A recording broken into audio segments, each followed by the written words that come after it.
এখন আমরা দেখব, এখন আর মাঠে সরিষা নেই, নাই আলু, এখন শুধুই সেই বড় চাষ, অর্থাৎ ইরি ধান। এই ইরি ধানে পুরো মাঠটা সবুজ হয়ে গেছে, একদম সবুজ মাঠ, একদম সবুজ মাঠ, চারিদিকে সবুজ মাঠ, যতদূর চোখ যায় সবুজ মাঠ। এই যে দেখা যাচ্ছে যে এই যে শ্যালো থেকে শ্যালোর পানি আসছে বা শ্যালোর জল আসছে, শ্যালো মেশিনের জল এসে এই যে এই কুকুরের বাচ্চাটা বাড়ির, যার জন্য খুব খালি কাছে কাছে ঘোরে। এই যে শ্যালো যাচ্ছে, এই যে এই দিক দিয়ে চলে যাচ্ছে। আর এই যে ধান, এই যে ধান লাগানো হয়েছে, এই যে গোড়া বেশ কয়েকটা করে, এই 3টা 4টা করে বীজ নিয়ে, মানে ওটাকে বলে হলো চারা, তো চারাগুলো নিয়ে লাগানো হয়েছে। এই কয়েক মাসের মধ্যেই হয়ে যাবে। তো এইসব জমিতে আলু চাষ করার ফলে ওই যেগুলো আগাছা ছিল তখন শেষ হয়ে গেছে। আগাছাগুলো আর নেই, আগাছার অত্যাচার নেই। আলু বা সরিষা করলে আগাছা থাকে না, জমি খুব একটা পরিষ্কার করতে হয় না, জমি নরম থাকে। এই নরম জমিতে মানে চাষ করাটা, ধান চাষটা এটা সহজই হয়। বিশেষ করে এই ধানটা ফলনও প্রচুর ফলন। এই ধানের ফলন আমরা ছোটোবেলায় দেখেছি, তখন ইরি ধান ছিল না, আউশ ধান বলতো।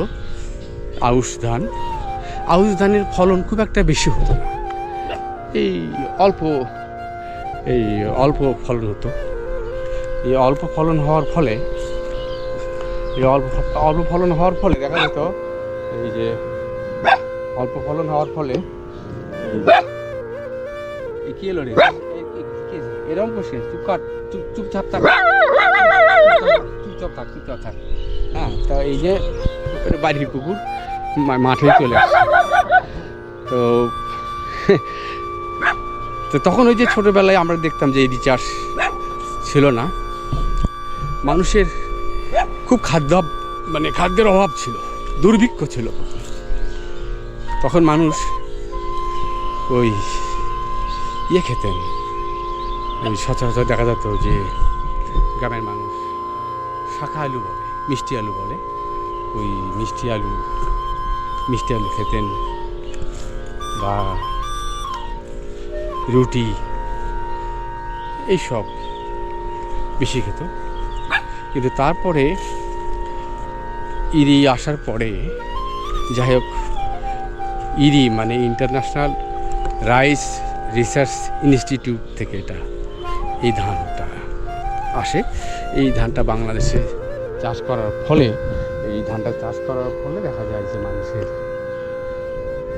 মানে অভাব আর রইল না, খাদ্য অভাব রইল না। মানে শতকে মন নামতে লাগলো, 1 বিঘাতে কমপক্ষে 25 মন। তাহলে উৎপাদনটা কত পরিমাণ বেড়ে গেল, এটা ভাবতে অবাক লাগে যে এত পরিমাণ উৎপাদন, যে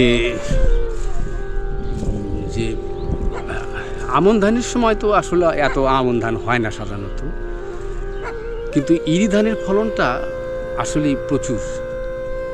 এই ইরি ধান আসার ফলে আমাদের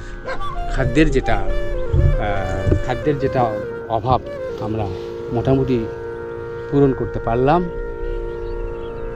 আমাদের কৃষকের মুখ তথা আমাদের সবার মুখে হাসি ফুটল, সবার মুখে আমাদের হাসি, যে আমরা মানে ওই এখন আলু ভর্তাই হোক, ডাল হোক, একটা ভাজি হোক, বা পুরপুরি হোক, সেই বিলের ছোট মাছ, সেই বিলের পুঁটি মাছ, মলা মাছ, এগুলোতেই খুব চিপলি আমরা গ্রামের জীবন চালাতে পারি। যদিও এখনও সেই চাষের মাছ, বিভিন্ন চাষের মাছ দিয়ে সব ভরে গেছে, তো এই চাষের মাছগুলো সাধারণত ভালো না। এগুলো রুই মাছই হোক, আর রুই হোক বা শিং মাছই হোক বা যে মাছই হোক না কেন, যে আসলে এগুলো খুব একটা ভালো না।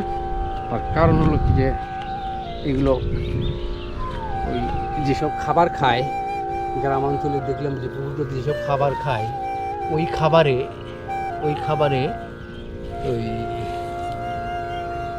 অসুস্থ হয়ে যায়, পেট খারাপ হয়ে যায়, মানুষের পেট খারাপ হয়ে যায়। তার কারণ হলো কি, যে পেট ঠিক না থাকলে তার কিছুই ঠিক নাই, পেট ঠিক না থাকলে কিছুই ঠিক নাই। তারপর ওই পাঙ্গাস মাছ, হাইব্রিডের কার্ফু মাছ, পাঙ্গাস, তারপর হাইব্রিডের কার্ফু, এইগুলো খাওয়ার ফলে দেখা যায় যে মানে ওই যে নানান রোগ, তেলাপিয়া, এগুলোকে কি খাবার দেয় না দেয় তার ঠিক নেই। এগুলো গ্রামের পুকুরগুলোতে আর গোসল করার পরিবেশ নেই। এই পুকুরের উপরেই দেখা যাবে যে নানান ধরনের খাবার, নানান ধরনের ফিড, এই নানান ধরনের ফিড দিয়ে তারা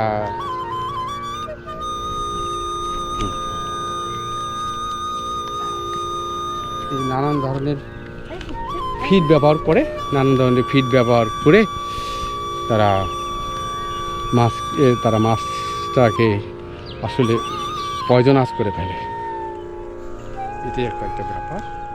কিন্তু সহজ প্রোটিনের উৎস খাচ্ছে যারা পরিশ্রম করছে, তাদের হয়তো অসুবিধা হচ্ছে না, কিন্তু যারা কম পরিশ্রম করছে, হাঁটাহাঁটি করছে না, শরীরটা বাল্কি হয়ে গেছে, মোটা হয়ে গেছে, তাদের জন্য ওই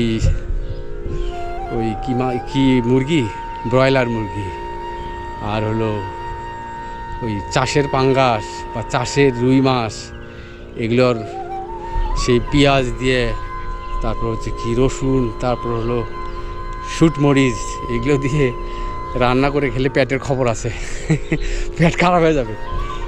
যার জন্যে এই যে গ্যাস, তারপরে গ্যাস সহ নানান স্থূলতার জনিত রোগ, এটা বেড়ে গেছে। আর মানুষ তো এখন গ্রামে ইদানিং হাঁটাহাঁটি করে না।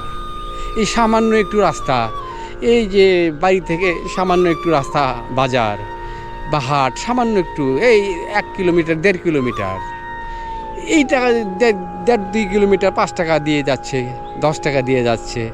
তার কারণ গ্রামে ওই ব্যাটারি চালিত যেগুলো ভ্যান বা রিক্সা, এগুলো এত বেড়ে গেছে, বা টুকটুক বলে যেগুলো, যে এগুলো এত বেড়ে গেছে যে মানুষের বাড়ি থেকে বের হলেই এগুলো দেখা যায় রাস্তায়, যে চলেন যাই, কোথায় যাবেন, কোন জায়গায় যাবেন, এই এখন যে লোকটা সাধারণ প্রতিদিন নিয়মিত বাজার করে হাটে, তার একটা গ্যাদারিং জায়গা, অর্থাৎ হচ্ছে গ্যাদারিং প্লেস, অর্থাৎ সেখানে যে তারা বিভিন্ন বন্ধু বান্ধবের সঙ্গে দেখা করে, গ্রামের যারা ছোটোবেলার বন্ধু তাদের সঙ্গে দেখা করে, যে চা স্টলে বসে চা খায়, সেই লোকেরাও দেখা যায় যে তার বাড়ি থেকে সবাই সেই ভ্যানে করে চলে যাচ্ছে, হাটে বসছে, আড্ডা দিচ্ছে। মানে এক শ্রেণীর মানুষ, মানে যারা একটু বসে থেকে খায়, হাঁটাহাঁটি কম করে, এদের নানান রোগ ব্যাধি দেখা দিচ্ছে গ্রামে। আমি এটা দেখলাম, এই রোগ ব্যাধিটা প্রায়ই হচ্ছে স্থূলতাজনিত কারণে তারা মারা যাচ্ছে। বিশেষ করে এই পেটে মেদ হওয়া, বাড়তি চর্বি হওয়া, এগুলোর পরে অল্প বয়সে বৃদ্ধ হয়ে যাচ্ছে গ্রামের মানুষ।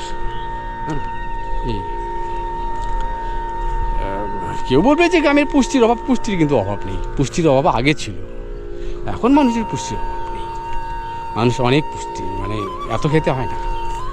যত খাবার চারিদিকে, যত প্রোটিনের উৎস, এখন সেটা কৃত্রিমভাবে সে যে প্রোটিন হোক আর যেটাই হোক, প্রোটিন মানুষ পাচ্ছে প্রচুর, কিন্তু কোয়ালিটি অফ প্রোটিন যেটা, অর্থাৎ যেটা হলো কি ওই কৃত্রিমভাবে চাষাবাদ করে যেটা তৈরি করা হচ্ছে, সেই প্রোটিনটা তো নিশ্চয়ই সুপার প্রোটিন, অত সুপার প্রোটিন হবে কিনা জানি না, তবে আমার মনে হয় যে এখানে গ্যাঞ্জাম আছে কিছু, যার ফলে ব্রয়লার মুরগি খেলে পেটে সমস্যা হয়, সিলভার কাপ মাছ খেলে পেটে সমস্যা হয়। তো এইগুলো তো সত্য কথা। তো আমরা মাঠ, দিগন্ত ধরা মাঠ দেখলাম, মাঠ দেখছি, চারিদিকে মাঠ আর মাঠ। এই যা তোরা বাড়ি যা, বাড়ি যা, বাড়ি যা, এই যা, বাড়ি যা, বাড়ি যা, বাড়ি যা, এই যা, বাড়ি যা।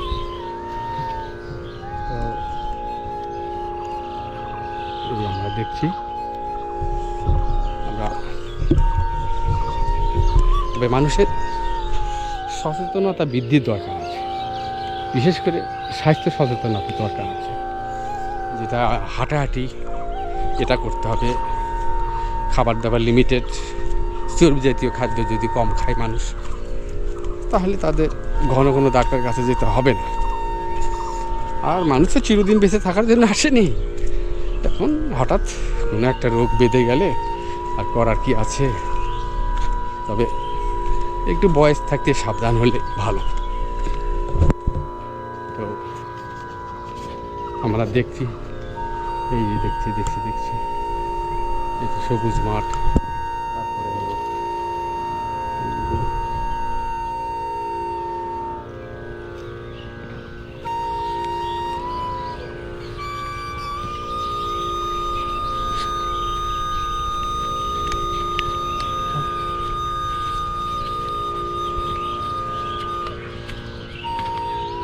ইদানিং কিছু দেখা যায় যে এই যে এটা হলো ঘাস চাষ। এই ঘাস চাষের পরিমাণটাও বেড়ে গেছে।